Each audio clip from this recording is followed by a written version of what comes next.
Hello friend, आप लोग कैसे हैं? उम्मीद करती हूँ अच्छे होंगे। मैं जा रही हूँ एक पीड़िया भजन सुनाने। अगर वीडियो अच्छा लगे तो चैनल को सब्सक्राइब जरूर करना। आइए मैं सुनाती हूँ। गजब लीला सरजू में होले भगवान हो, गजब लीला सरजू में होले भगवान हो, गजब लीला सरजू में।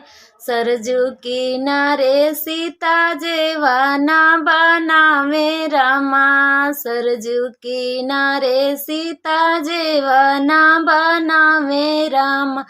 जेवे के राम लक्ष्मण जे गईले हनुमान हो, गजब लीला सरजू में होले भगवान हो, गजब लीला सरजू में। सरजू किनारे सीता बीड़ावा बनावे रामा, सरजू किनारे सीता बीड़ावा बनावे राम। कूचे की राम लक्ष्मण कूचे हनुमान हो, गजब लीला सरजू में होले भगवान हो, गजब लीला सरजू में होले भगवान हो, गजब लीला सरजू में।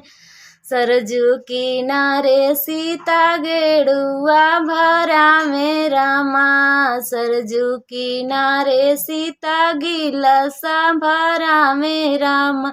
पिए के राम लक्ष्मण पी गईले हनुमान हो, गजब लीला सरजू में होले भगवान हो, गजब लीला सरजू में होले भगवान हो, गजब लीला सरजू में।